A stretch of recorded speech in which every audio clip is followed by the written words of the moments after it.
What's up, everyone? Welcome back to Better Biomed. Folks, today I'm going to show you guys how to troubleshoot DC electronics utilizing a DC power supply.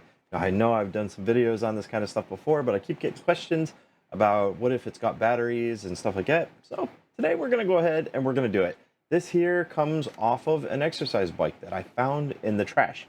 And I have no idea if it works or not. I haven't tried powering it up or anything yet. And we're going to find out together. Maybe it smokes, maybe it powers up. We're going to do it using our switch mode regulated DC power supply right here. And this allows us to control the amperage. And at the same time, we're going to control the voltage. So let's go ahead and let's take a look at what we're dealing with. So this device here uses two AA batteries. Each AA battery is 1.5 volts. And they are going to be in series. So you're going to see this little junction down here at the end. So they're going to be in series, and this one over here is going to be the positive. This one over here is going to be the negative. Remember that, because that's how we're going to hook it up. I have right here, hooked up in parallel, is a multimeter so that you guys can see what I'm doing here. I wish I had a camera set up here. I will eventually, but today I don't have it set up yet. So setting up in parallel is going to be this guy, so you can see live my voltage. However, you cannot see my amperage. But we're going to set that right now. So let's go ahead and do that. I have my red and black leads, which are connected down here. And what you'll be able to see is we'll turn up the voltage just a little bit. And nothing is going to come out. It's not coming out because I didn't adjust the amperage. It has no amperage. You need amperage in order to have a voltage on one of these power supplies. So we've got 3.4 volts coming out. And I just hooked these two leads up. And right now, what I'm going to do is I'm going to adjust my amperage. Now, it is not going to take very much amperage on this guy right here.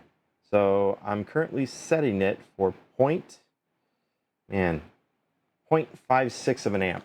This guy is probably not even going to pull that. The beautiful thing about these power supplies is that if you don't know what's going to happen in here, there could be moisture in here, there could be a dead short in here, whatever. This guy here is going to prevent us from catching that and damaging the boards, catching on fire, whatever. It's got overload protection, and it's going to go into protected mode if I do an overcurrent situation.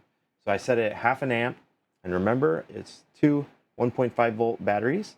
So we need to adjust the voltage down to 3 volts. Close enough. So on these power supplies, there's going to be a fine and a coarse adjustment. So we have it set at about half an amp. I'm going to set it, about 3 volts. Close enough. It says 2.99 volts here, and it says 3.031 on my multimeter. Who cares, right? Close enough. All right, so now we're going to go ahead and we're going to connect our leads. And I'm lucky on this one. There's barely a little bit of material there where I can catch it. Sometimes you don't even have that, and it's a little bit of a pain. Sometimes you got to solder a wire. Sometimes you have to have like a battery blank. I'm going to 3D print a battery blank because I do these kind of tests pretty often. And if I had some blank batteries that I could pop in and just have clips for my terminals, that would be so cool. That's going to be my next CAD project. Here we go. Oh, that's a good sign. Okay. And over here, I'm pulling 0 amps. I figured it was going to pull almost nothing. And over here, we don't have any voltage sag. Those are all really good signs, guys. Okay. It boots up fine. And it's still... Okay, that is interesting. Let me check my connections to make sure it's not my leads. Our voltage is staying steady. It says it's 81 degrees Fahrenheit. I believe that's what it's saying. Okay, I can set the date and the time.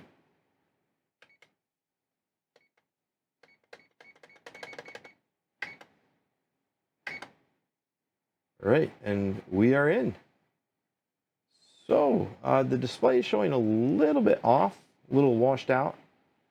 Let's go ahead and increase the amperage just a little bit. Even though it's showing nothing on the display, adjust the fine up a little bit. Okay. Well, the display is definitely a little washed out, but I can still read it.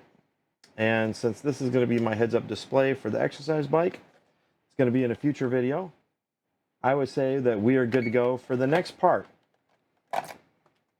So folks, that is how I test DC electronics. You don't need batteries necessarily. In fact, the bad thing about batteries is you can't see how much current is being pulled. And batteries will just continue to give a hot supper until something catches smoke. So if I had a defective circuit or something, if you power it with one of these benchtop power supplies, you set your current, you can actually turn it down, and you always have the ability to turn it up. So there you have it.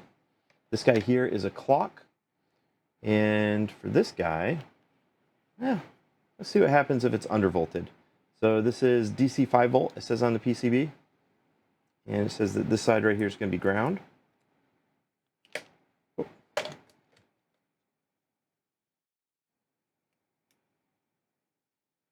Hold it there for a moment and then tighten her down. There we go. Now I got it. Then we're going to clip this side right here. Now mind you, this is at 3 volts. That is not very much. There we are. So definitely not pulling very much. You can see my current over here. It's pulling 0.02 of an amp. Not very much. Now I expect that that's why we've seen 0 amps with this guy, is because it barely has anything whatsoever. Nothing's connected.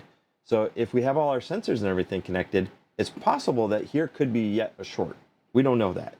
And before I connect this guy up, I'll go ahead and hook this guy up, and I will set it on ohms, and we will check the connectors over there, because it's entirely possible that if we've a dead short on one of the sensors, that it could pull down the voltage for the CPU and it won't boot up. That could have been why it was thrown out. I don't know why it was thrown out yet. Maybe some people are just wasteful. It's a damn shame is what it is, but it is functioning.